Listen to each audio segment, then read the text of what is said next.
Shalom jemaat GKB Antioquia Tebing Tinggi, apa kabar?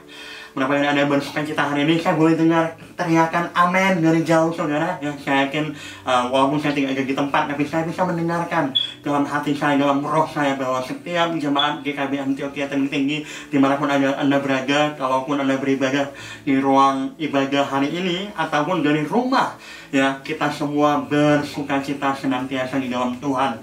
Ada amin, saudara. Nah, saudara-saudara terkasih, hari ini saya akan melanjutkan renungan firman saya, pengajaran dari doa Bapa kami. Nah, beberapa minggu yang lalu, ya, setiap 2 minggu saya bawakan pengajaran mengenai doa Bapa kami. Yang pertama, ya, Bapa kami di surga. Kita berdoa pada seorang Bapa, seorang Tuhan yang dekat, yang intim dengan setiap dari kita, yang selalu menerima kita apa adanya. Nah, tapi jangan lupa bagian kedua dari Bapa kami itu, yang dimuliakanlah namamu. Nah, jadi saya tekankan bahwa benar, Dia Tuhan yang dekat, Dia Tuhan yang pengasih, penyayang. Tapi kita jangan lupa, Dia juga adalah Tuhan yang mulia, Tuhan yang kudus, kudus dan kudus. Artinya apa? Artinya kita harus datang padanya dengan penuh rasa hormat, dengan penuh rasa takut yang baik, ya. Maksudnya kita nggak bisa menganggap remeh hadirat Tuhan, nggak bisa menganggap remeh kebaikan Tuhan. Dia Tuhan pencipta langit dan bumi. Amin, saudara. Nah, kemudian ya, yang terakhir saya bawakan mengenai datanglah kerajaanmu, jadilah kehendakmu di bumi seperti di surga. Nah, itu adalah doa yang luar biasa. Berapa kali Anda merindukan bahwa dimanapun Anda berada, yang di bumi seperti di surga, di dalam keluarga Anda seperti di surga, di dalam rumah Anda seperti di surga, di tempat kerjaan Anda seperti di surga, di tempat usaha Anda seperti di surga, di kantor, di sekolah, dimanapun Anda berada seperti di surga. Nah, itu harus menjadi doa setiap dari kita. Setiap hari kita doakan, datanglah kerajaanmu, jadilah kehendakmu, bukan kehendakku, di bumi seperti di surga. Nah, hari ini saya akan melanjutkan ke bagian nah, ini mulai turun ke bagian yang bersifat manusiawi. Kalau Anda perhatikan, doa Bapa kami itu terbagi dua. Bagian yang pertama itu semua mengenai Tuhan, ya. Bapa kami di surga, mulia, datanglah kerajaanmu, yang jadilah kehendakmu. Nah, itu adalah setiap puji-pujian, pengagungan yang kita naikkan kepada Tuhan. Makanya saya sempat katakan bahwa puji-pujian terlebih dahulu baru permohonan. Praise before petition, ya, pujian sebelum permohonan. Nah, saudara, sekarang kita masuk ke bagian, ke segmen yang permohonan, ya, bersifat manusiawi, kebutuhan-kebutuhan kita sebagai manusia. Apakah itu? Nah, hari ini saya akan fokus di sebuah bagian. Nah, kalau kita kembali ke bacaan kita yang di buku Lukas, yang demikian bunyi firman Tuhan. Pada suatu kali, Yesus sedang berdoa di salah satu tempat. Ketika Ia berhenti berdoa, berkatalah seorang dari murid-muridnya kepadanya, Tuhan, ajarlah kami berdoa, sama seperti yang diajarkan Yohanes kepada murid-muridnya. Jawab Yesus pada mereka, apabila kamu berdoa, katakanlah, Bapa, dikuduskanlah namamu, datanglah kerajaanmu, berikanlah kami setiap hari makanan kami yang secukupnya. Dan ampunilah kami akan dosa kami, sebab kami pun mengampuni setiap orang yang bersalah pada kami. Dan janganlah membawa kami ke dalam pencobaan. Dan jadi bahasa Inggrisnya itu, berikanlah kami setiap hari roti yang secukupnya. Nah, saya tidak tahu kenapa bahasa Indonesia diterjemahkan ke berikanlah kami setiap hari makanan kami yang secukupnya. Ya, mungkin karena ini adalah Alkitab Indonesia. Kalau berilah kami roti setiap hari, mungkin orang Indonesia nggak makan roti. Makanya supaya dibikin lebih umum, yang berikanlah kami makanan kami secukupnya. Nah, meskipun demikian, saudara, kalau memang tujuannya adalah supaya membuat lebih umum, harusnya bukan berilah kami makanan, ya, harusnya lebih cocok tuh untuk kita orang Indonesia, berilah kami nasi, ya, berilah kami nasi secukupnya, ya, setiap hari. Nah, pertanyaan saudara, saya mau kembali ke bahasa aslinya, roti. Mengapa roti, saudara? Nah, roti ini luar biasa. Saya mau nanyakan pada Anda, kapan terakhir kali dalam doa Anda, yang dalam doa sehari-hari Anda pernah berdoa, Tuhan, berilah saya hari ini makanan. Saya yakin ini bukan doa yang kebanyakan dari kita doakan. Kenapa, saudara? Karena saya percaya setiap dari kita, ya, sesusah-susahnya kita dalam hidup ini. Ya, saya juga pernah mengalami, saudara, hidup benar-benar susah di Amerika ini, ya. Tidak punya pekerjaan, saya harus sempat kerja di pabrik, saudara, bayangkan. Ya, dan tapi, saudara, sesusah-susahnya saya, kalaupun asalkan saya bekerja, ya, saya pasti bisa punya makanan. Jadi kenapa Tuhan Yesus mengajarkan berilah kami makanan secukupnya? Sepertinya ini doa bukan untuk orang Kristen umum, ini seperti doa yang dinaikkan atau diajarkan buat mereka yang benar-benar sangat-sangat susah, sangat-sangat miskin, seperti di pedalaman Afrika, ya seperti anak-anak busung kelaparan dan lain sebagainya. Tidak, saudara, tapi ini diajarkan buat setiap dari kita. Semua orang Kristen harus berdoa, berilah kami hari ini makanan secukupnya. Mengapa, saudara? Nah, kalau kita, maka oleh sebab itu saya mau kita masuk lebih dalam lagi. Ya, saudara, kalau kita yang menarik, saudara, apa yang bisa kita pelajari di sini? Katakan, ya, sebelum saya masuk lebih dalam, katakan, berilah kami makanan, roti. Ya, kemudian kalau Anda lihat ya, urutannya itu luar biasa, saudara. Berilah kami roti, berilah kami makanan, itu yang pertama. Kemudian ampunilah kesalahan kami, ya, dan kemudian pimpinlah kami, jauhkanlah kami dari pencobaan, dan jangan masukkan kami, jauhkan kami dari yang jahat, dan jangan masukkan kami dalam pencobaan. Ini semua berbicara mengenai kebutuhan manusia yang hakiki, mulai dari yang paling dasar, makanan, ya, pengampunan itu berbicara mengenai hubungan, kemudian pimpinlah kami itu berbicara mengenai kebutuhan rohani kita. Nah, saudara, ini menarik. Jadi, saudara, Yesus itu tidak hanya peduli soal kebutuhan rohani Anda. Dia tidak hanya peduli kebutuhan jiwa dan hati Anda, tapi dia juga peduli akan kebutuhan jasmani Anda, fisik Anda, dan kebutuhan sehari-hari Anda. Dia juga peduli. Dan yang lebih luar biasa, tidak hanya dia peduli, tidak hanya dia tahu kebutuhan Anda, dia juga mampu mencukupkan, memberikan segala sesuatu yang Anda dan saya butuhkan. Itu adalah janji Tuhan, ya dan amin. Haleluya, saudara. Nah, kemudian, saudara, saya mau fokuskan begini, ini menarik. Nah, karena saya dulu sempat bertanya, kenapa sih jadi pendeta, ya, masuk seminari harus belajar bahasa Ibrani, bahasa Yunani. Nah, ternyata, saudara, kalau kita belajar bahasa itu, terutama dalam Alkitab, kita jadi belajar bahwa ada penekanan-penekanan tertentu yang sangat penting yang tidak akan kita temukan di Alkitab terjemahan bahasa kita, bahasa Inggris maupun bahasa Indonesia. Nah, yang menarik, saudara, dari kalimat berilah kami makanan kami secukupnya, ya, hari ini, kalau Anda lihat bahasa Indonesia katakan ini, berikanlah kami setiap hari makanan kami yang secukupnya. Bahasa Inggrisnya, ya, give us each day our daily bread. Berilah kami setiap hari, ya, roti kami sehari-hari. Nah, saudara, ini menarik. Kalau dalam konteks bahasa aslinya, Anda mau siap, saudara. Jadi bahasa aslinya itu, ya, urutannya bukan berilah kami makanan kami secukupnya, tapi ya sebenarnya makanan sehari-hari berikanlah kami hari ini. Sekali lagi, jadi susunan katanya itu dalam bahasa Yunani adalah roti, jadi makanan dulu, baru sehari-hari, baru berikanlah kami. Nah, ini menarik, karena apa? Kalau dalam bahasa Yunani ternyata apapun yang ditaruh di urutan pertama, jadi Inggris sama Indonesia agak mirip. Ya, kita kalimat itu kalau di sini agak kita harap kita semua memiliki bahasa Indonesia yang baik. Ya, dan kita diajar sebuah kalimat yang baik itu ada subjek, ya, ada predikat, dan ada objek. Jadi ada pelaku, ya, ada kata kerjanya, apa yang dikerjakan, dan ada objeknya, apa yang dikerjakan, atau kepada siapa itu dikerjakan. Nah, saudara, yang menarik, bahasa Yunani itu tidak punya urutan seperti itu. Mereka itu urutannya itu tergantung dengan prioritas, tergantung dengan penekanannya. Jadi, saudara, menarik. Nah, dalam doa Bapa Kami terjemah Inggris maupun Indonesia, penekanannya itu adalah dalam kata berikanlah, give us. Berikanlah, jawablah, tolonglah, lakukanlah ini, lakukan. Bukankah itu doa setiap dari kita? Doa kita, saudara, penekanan itu selalu kita minta Tuhan mengerjakan sesuatu dalam hidup kita. Tapi salah, saudara, ternyata Tuhan Yesus penekanannya itu bukan dalam apa yang ia bisa, atau apa yang ia mampu, atau apa yang ia mau lakukan dalam hidup Anda dan saya. Tapi penekanan Yesus adalah di rotinya. Ya, roti. Apa signifikan roti itu, saudara? Nah, oleh sebab itu, dalam khotbah saya akan bagi jadi 3 segmen. Yang pertama adalah saya mau menjelaskan apa sih signifikan dari roti tersebut. Kenapa roti itu lebih penting daripada, ya, pekerjaan-pekerjaan Tuhan dalam hidup kita. Nah, saudara, simpel. Yang pertama, saudara, roti itu berbicara mengenai kebutuhan dasar, kebutuhan pokok sehari-hari setiap umat manusia. Nah, saya mau berbicara dalam konteks di zamannya Yesus. Nah, di zaman Yesus tidak peduli mau kaya, mau miskin, mau pintar, mau tidak berpendidikan, apapun status Anda dalam hidup Anda, semua orang itu makannya roti.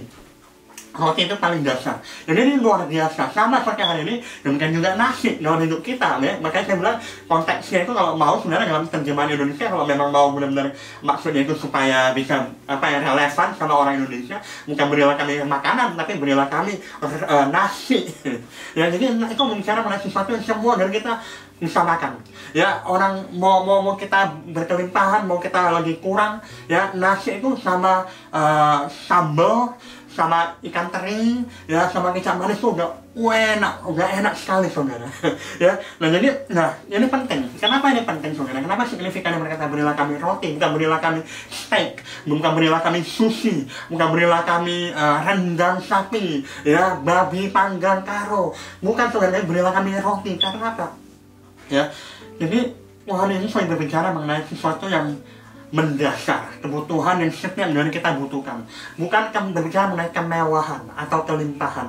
Dan saya senang seorang hamba Tuhan bernama John MacArthur, dia ngomong begini mengenai roti ini. Jadi, saudara, apa yang Tuhan pilih untuk diberikan kepada Anda dan saya dalam kelimpahan atau dalam kemewahan, itu adalah tergantung tangannya Tuhan yang penuh kasih karunia. Namun Ia berjanji untuk memberikan semua kebutuhan kita. Ada ngerti ya kalimatnya? Jadi kalimatnya begini saudara. Jadi saudara, yang penting sebenarnya itu adalah setiap kebutuhan dasar kita, kebutuhan pokok kita itu dicukupkan, diberikan. Kalau kita minta, pasti diberikan. Itu janji Tuhan. Ya, Tuhan berkata bahwa Tuhan Allahku akan mencukupkan semua keperluanku seturut dengan kekayaan dan kemuliaannya.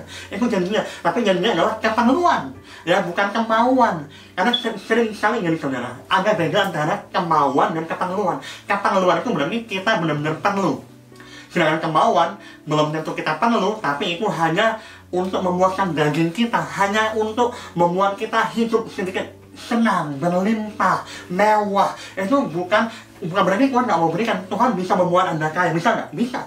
Tuhan bisa memberkati Anda apa tidak? Bisa. Tapi saudara, itu bukan tujuan dari hidup Anda dan saya. Kalau Tuhan memberikan sesuatu untuk Anda bisa hidup dalam kelimpahan, dalam kemewahan, itu karena Tuhan berkasih karunia. Tapi kebutuhan Anda, keperluan Anda, Tuhan pasti berikan kalau Anda berdoa pada Tuhan. Nah, yang menarik saudara, nah jadi hamba Tuhan bernama Martin Luther, dia menjelaskan lebih lanjut. Jadi roti ini berbicara seperti apa. Nah, ini menarik dan saya mau Anda baca, ini luar biasa. Jadi roti itu adalah segala sesuatu yang penting untuk kelangsungan hidup. Jadi saudara punya rumah 2, punya rumah 3, punya mobil 10, itu penting tidak untuk kepentingan kelangsungan hidup itu? Tidak penting. Itu namanya kelimpahan, itu namanya kemewahan. Kalau memang kita bisa memiliki, puji Tuhan. Tapi kalau enggak apa-apa. Ya, dan itu bukan janji Tuhan. Janji Tuhan adalah adalah kelangsungan hidup. Waktu kita berdoa, berilah kami makanan kami secukupnya, berilah kami roti hari ini. Ya, lagi berbicara mengenai apa? Jadi termasuk roti itu adalah termasuk makanan, tubuh yang sehat, cuaca yang baik, rumah, keluarga, istri, anak-anak, pemerintah yang baik, ya, dan kedamaian. Itu semua termasuk di dalam namanya roti sehari-hari kita. Ini menarik sebenarnya. Waktu kita berdoa, berilah kami roti kami hari ini secukupnya, berilah kami makanan hari secukupnya. Sebenarnya makanya yang kita doakan itu adalah yang kita rasa penting dan perlu untuk kelangsungan hidup kita sehari-hari. Apa itu saudara? Sebenarnya Anda berdoa untuk rumah tangga Anda, mungkin rumah tangga Anda lagi goyah saat ini. Sebenarnya Anda berdoa untuk anak-anak Anda, sebenarnya Anda berdoa untuk suami Anda, istri Anda. Maka Anda berdoa Tuhan juga untuk pemerintah yang ada saat ini. Ya, itu adalah doa sehari-hari kita, doa pokok kita. Kita harus berdoa untuk itu. Dan Tuhan berjanji kalau kita berdoa, Dia akan memberikan, Dia akan mencukupkan, Dia akan menjawab doa kita seturut kekayaan dan kemuliaannya.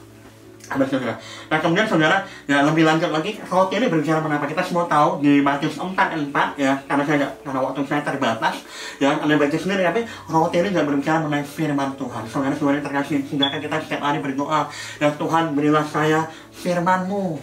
Ya, waktu Anda baca Alkitab itu, sebelum Anda baca, Anda berkata, Tuhan beri saya firman-Mu, beri saya roti, beri saya rema. Apa yang saya pelajari dari bacaan saya hari ini? Itu adalah doa orang Kristen setiap hari. Apakah Anda cuma berdoa, Tuhan saya mau firman-Mu cuma seminggu sekali, hari Minggu untuk mendengar khotbah? Tidak saudara, tidak hanya melalui dengar khotbah juga firman itu datang. Tapi kita sendiri harus mengalami firman. Kita sendiri harus, saudara bisa nggak kalau Anda lagi lapar, Ya, dan berkata, oh saya nggak perlu makan, ya cukup teman saya yang makan buat saya udah kenyang. Tidak sebenarnya, karena makanan roti itu artinya makanan itu dikonsumsi pribadi lepas pribadi. Mulutnya orang ya turun ke perutnya orang, mulutnya Anda dan saya turun ke mulut dan ke perutnya Anda dan saya. Ya, tidak bisa diwakilkan. Demikian juga dengan firman Tuhan. Memang penting kita mendengarkan khotbah, penting kita baca renungan harian dan lain sebagainya. Tapi saudara, Alkitab kita yang diterjemahkan buat Anda dan saya supaya kita bisa membacanya, kita bisa berdoa, Tuhan berilah aku hari ini firman-Mu. Haleluya. Kemudian yang tidak kalah penting saudara, roti itu jangan berbicara mengenai yang terutama, yang teratas, berbicara mengenai Yesus Kristus sendiri. Karena saya baca sendiri begitu banyak ayat-ayat yang Yohanes 6, Lukas 22, 1 Korintus 11. Bahkan bisa ditarik ke Imamat 2 dan Imamat 6. Nah sebenarnya ini menarik saudara. Kenapa? Karena ternyata roti dan anggur, terutama roti, itu berbicara mengenai adalah perjanjian. Ya, perjanjian yang membawa rekonsiliasi dan keselamatan. Jadi saudara, kita harus percaya bahwa roti itu berbicara mengenai Yesus sendiri. Dan yang keempat, yang kalah penting ya, roti itu berbicara mengenai fellowship, mengenai persekutuan. Jadi saudara, penting untuk kita berdoa, Tuhan berilah saya roti hari ini. Juga mereka mendapat berilah saya hari ini hubungan yang penting buat pertumbuhan iman, pertumbuhan rohani saya. Saudara, jangan cuma ngumpul sama orang yang suka gosip, jangan cuma ngumpul sama orang yang kerjanya hidup dalam dosa, tapi berdoa supaya Tuhan berikan saya lingkungan, komunitas fellowship yang bisa membangun iman saya, bisa membawa saya lebih dekat dengan Tuhan, bukan malah menarik saya semakin hari semakin jauh dari Tuhan. Itulah artinya roti 1 Korintus 16 ya. Bukankah cawan pengucapan syukur yang atasnya kita ucapkan syukur adalah persekutuan ya dengan darah Kristus, dan roti yang kita pecah-pecahkan adalah persekutuan dengan tubuh Kristus. Jadi saudara, roti itu tidak hanya persekutuan dengan Kristus, dan juga itu yang waktu kita sama-sama makan roti itu mengikat Anda dan saya dalam tubuh Kristus.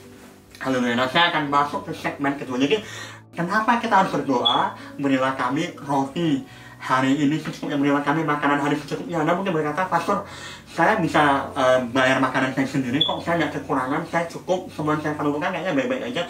Kenapa saya tetap harus berdoa setiap hari, berilah saya hari ini roti, berilah saya hari ini makanan secukupnya? Kenapa? Yesus mengajarkan ada beberapa poin. Yang pertama saudara, ya supaya kita selalu ingat bahwa Tuhan, ya kita mampu mungkin beli nasi padang, kita mampu beli makan siang kita mampu pesan Gojek hari ini. Tapi saudara, kita harus ingat, semampu-mampunya kita, sehebat-hebatnya kita, Tuhan adalah sumber dari segala sesuatu yang kita perlukan. Ya, itu yang pertama. Makanya kalau kita berdoa itu supaya kita ngerti, oh, karena semua yang kita butuhkan itu datangnya dari Tuhan. Karena ini begitu banyak ayat-ayatnya. Ya, ayat-ayat yang berkata dari Mazmur 37 ayat 3, ya, Matius 7 ayat 7. Karena semua ini berkata, saya mau tekankan di sini, terutama di satu Tawarik 29 ayat 11-12. Ini betul luar biasa. Mungkin bunyi firman Tuhan, ya Tuhan, punyamulah kebesaran dan kejayaan, kehormatan, kerajaan, dan Engkau yang tertinggi itu melebihi segala-galanya. Sebagai kepala, kekayaan dan kemuliaan berasal daripadamu, bukan dari kita, bukan kehebatan kita. Ya, ini yang ngomongnya adalah saudara Daud. Ya, raja yang kaya, raja yang berhasil. Lalu dia ngerti semuanya itu datang dari Tuhan. Ya, dalam tanganmu lah kuasa membesarkan dan mengokohkan segala-galanya. Saudara, kita mungkin bisa bekerja, tapi kalau bukan Tuhan yang mengokohkan, kalau bukan Tuhan yang menjaga, kalau bukan Tuhan yang membesarkan, ya, kita tidak akan bisa di mana kita berada hari ini. Ayat 13, sekarang ya Allah, kami bersyukur padamu dan memuji namamu yang agung itu. Haleluya. Ya, luar biasa saudara. Nah, jadi itu yang pertama. Dan yang kedua saudara, kenapa kita harus berdoa, berikanlah kami makanan kami secukupnya? Tidak hanya supaya kita ingat bahwa Tuhan adalah sumber dari segala sesuatu yang kita perlukan. Yang kedua, dan supaya kita bisa benar-benar bergantung pada Tuhan untuk kebutuhan kita hari ini. Jadi setiap hari itu yang kita perlu bergantung pada Tuhan. Setiap hari, tidak hanya hari-hari tertentu, tapi dalam setiap hari-hari hidup kita. Kalau kita berdoa, kita memperlihatkan dan kita mengingatkan kita ini perlu bergantung sama Tuhan. Nah saudara, seorang hamba Tuhan bernama JIPK berkata begini, doa seorang Kristen ya bukanlah sebuah usaha untuk memaksa tangan Tuhan bekerja. Yang seringkali kita begitu, kita berdoa, kita pikir kita ini lagi ngotot, kita lagi merayu, memujuk, berusaha supaya Tuhan bekerja untuk hidup kita, memberkati kita, melakukan perkara-perkara yang dahsyat dalam hidup kita. Tidak, saudara, itu bukan doa. Doa kita tidak bisa memaksakan tangan Tuhan, tapi sebenarnya doa orang Kristen yang benar, itu adalah sebuah pengakuan yang penuh dengan kerendahan hati, menyatakan bahwa saya ini tidak mampu, saya ini perlu Tuhan, saya itu bergantung sama Tuhan, saya nggak mampu berjalan sendiri, saya nggak mampu mengandalkan kekuatan saya sendiri, saya harus mengandalkan Tuhan. Itulah doa orang Kristen yang benar, saudara. Dan kemudian yang ketiga, mengapa perlu berdoa? Berikanlah kami makanan secukupnya, roti hari ini. Yang ketiga adalah supaya kita jadi sadar apa yang benar-benar penting dalam hidup ini. Seringkali ya kita hidup di dunia ini, semakin lama kita hidup, kita mulai kacau, kita mulai bingung, mulai sesat, ya, mulai nyasar, kita mulai kehilangan arah. Apa sih yang penting dalam hidup ini? Kita pikir yang penting itu ya punya nama terkenal. Yang kita pikir yang penting itu supaya Facebook post kita banyak yang like, banyak yang komen. Kita penting supaya kita banyak follower. Kita pikir yang penting itu adalah kaya dan ini dan enggak, saudara. Dalam kekristenan yang penting sebenarnya adalah kita itu menyadari betapa kita dicintai dan betapa kita harus mencintai satu dengan yang lain. Saudara, buku Amsal 15 ayat 16 ini luar biasa. Saya senang sekali 15, 16 ayat 17. Saya pernah bagikan ini kalau nggak salah beberapa minggu yang lalu, yang berkata lebih baik sedikit barang, yang lebih baik punya sedikit, lebih baik nggak punya banyak hal, tapi disertai dengan takut akan Tuhan. Jadi yang penting itu takut akan Tuhan, bukan banyak barang. Ya, daripada banyak harta dengan disertai kecemasan. Jadi firman Tuhan ini luar biasa. Tidak hanya lebih penting itu takut akan Tuhan, tapi juga lebih penting ya hidup ini bebas dari rasa khawatir, bebas dari rasa cemas. Dan katakan sih, dan kalau kita baca dengan seksama, sebenarnya Alkitab mengajarkan punya banyak harta itu bukan berarti nggak punya kekhawatiran. Justru semakin banyak harta, sebenarnya semakin banyak kekhawatiran, semakin banyak yang harus dipusingkan, semakin banyak yang harus dicemaskan. Ya, ayat 17, lebih baik sepiring sayur dengan kasih daripada lembu tambun dengan kebencian. Luar biasa. Nah, kemudian yang keempat, saudara, yang mengapa kita perlu berdoa, berikanlah kami makanan secukupnya hari ini, ya, supaya kita bisa menikmati apa yang kita miliki hari ini, dan kita bisa mensyukuri apa yang kita miliki hari ini, kita nikmati dan kita syukuri. Buku Pengkhotbah ya 5-18-19 katakan, lihatlah yang kuanggap baik dan tepat ialah kalau orang makan minum bersenang-senang dalam segala usaha yang dilakukan dengan jerih payah di bawah matahari selama hidup yang pendek, itu yang dikaruniakan Allah kepadanya, semua itulah bagiannya. Jadi kita punya bagian-bagiannya. Jadi kalau kita bisa makan, bisa minum, bisa menikmati hidup, ya bersyukurlah. Ya, kita harus menikmati semuanya itu. Ya, yang mengucap syukur untuk semua yang kita miliki hari ini. Dan yang kalah penting yang terakhir, saudara, mengapa kita berdoa berikanlah kami makanan secukupnya. Nanti saya akan jelaskan lebih lanjut supaya Anda dan saya, kalau kita punya lebih, artinya kita bisa menjadi berkat buat orang-orang yang kurang. Sekali lagi, kalau Anda punya lebih, artinya Anda bisa jadi sarana Tuhan untuk menjadi berkat bagi mereka yang kurang. Ya, yaitu supaya apa? Kalau kita melimpah, ayo jadi berkat. Ya, kalau Anda bisa bayar makanan Anda hari ini, itu artinya Anda lebih. Ya, ini sekali saya tekankan ini. Kita selalu berkata, saya ini nggak cukup kaya, saya ini nggak hidup dalam berkelimpahan, nggak, saudara. Ya, kalau Bapak kami ini mengajarkan, kalau hari ini cukup hari ini, nggak usah kita besok. Kalau hari ini Anda cukup untuk makan, untuk minum, ya untuk hidup Anda sehari-hari, hari ini Anda cukup, artinya Anda sudah lebih dari cukup. Dan kalau Anda punya lebih dari apa yang Anda bisa bayar untuk makan hari ini, hidup hari ini, artinya Anda sudah hidup dalam kelimpahan. Jadi hidup dalam kelimpahan tidak mesti harus punya miliaran dolar, miliaran rupiah, punya rumah besar dan lain sebagainya. Kalau Anda bisa hidup cukup untuk lebih dari hari ini saja, itu artinya Anda sudah lebih dari cukup. Anda yang komen, saudara. Nah, izinkan saya mengakhiri khotbah saya dengan bagian bagaimana. Ya, bagaimana kita mengaplikasikan ini dalam hidup kita. Jadi begini, saya selalu khotbah mengajarkan apa, kemudian mengapa. Nah, tapi apa dan mengapa ini nggak ada gunanya kalau tidak ada bagaimana dalam aplikasinya. Bagaimana kita praktekkan dalam kehidupan kekristenan sehari-hari kita. Amin, saudara. Berapa dari Anda yang mau mempraktekkan ya kebenaran firman Tuhan dalam hidup kita. Amin. Yang pertama, saudara, kita setiap hari-hari kita harus belajar mempercayakan Tuhan. Kita harus belajar percaya bahwa Tuhan akan mencukupkan semua kebutuhan kita, semua keperluan kita hari ini Dan untuk besok, dia akan cukupkan besok. Untuk lusa, dia akan cukupkan lusa. Dan seterusnya, dan seterusnya. Ini yang saya bagikan tadi dalam buku Filipi 4 ayat 19. Kita tahu ayat ini. Allahku akan memenuhi segala keperluanmu menurut kekayaan dan kemuliaannya dalam Kristus Yesus. Amin, saudara. Dan kemudian yang kedua, bagaimana kita mengaplikasikan. Yang pertama, kita percaya sama Tuhan. Dia mencukupkan semua kebutuhan kita. Yang kedua, saudara, ya, tidak hanya kita percaya, tapi kita harus bekerja. Ya, untuk apa sehingga Tuhan sediakan buat anak dan saya. Nah, ini penting. Nah, banyak orang Kristen itu ngawur. Yang penting berdoa, yang penting percaya aja. Ya udah, nanti ya roti akan turun dari surga, nanti uang ya rupiah atau dolar akan turun dari surga. Tidak, saudara. Ya, Tuhan memang akan menyediakan keperluan kita. Tapi kita tetap harus bekerja untuk itu. Saudara, Anda ingat waktu orang Israel di padang gurun, Tuhan memberikan mana. Mana itu Tuhan sediakan. Bahkan burung yang Tuhan berikan daging buat mereka makan. Nah, tapi orang-orang Israel tetap harus keluar dari kemah mereka setiap hari, ya, untuk mengumpulkan mana-mana yang ada. Makanan yang dikumpulkan dibawa pulang. Dan setiap hari harus habis hari itu, besok keluar lagi kerja, ngumpulin lagi, bawa ke rumah lagi. Demikian juga sehari-harinya harus bekerja. Nah, saudara, ya, ini ayat Alkitab berkata banyak hal. Ya, dalam buku Amsal 20 ayat 4. Pada musim dingin si pemalas tidak membajak, jikalau yang mencari pada musim menuai tidak dapat apa-apa. Ayat ke-13, jangan menyukai tidur. Saudara, kalau Anda suka tidur, bertobatlah. Karena kalau Anda tidur dalam jangka waktu yang sepantasnya, tidak apa-apa, saudara. Tidur 8 jam setiap hari itu adalah sehat. Amin, saudara.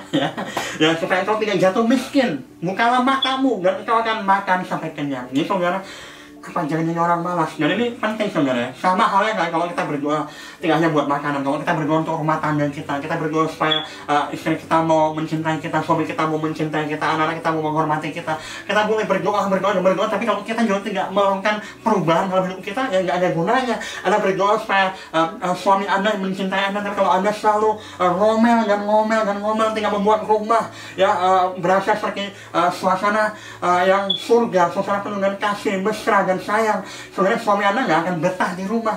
Ya, Anda berdoa supaya Tuhan membutuhkan rumah tangga Anda, tapi kalau Anda tidak pernah berubah, maka rumah tangga Anda juga tidak berubah, saudara. Perubahan itu harus dimulai dari Anda. Kita harus bekerja.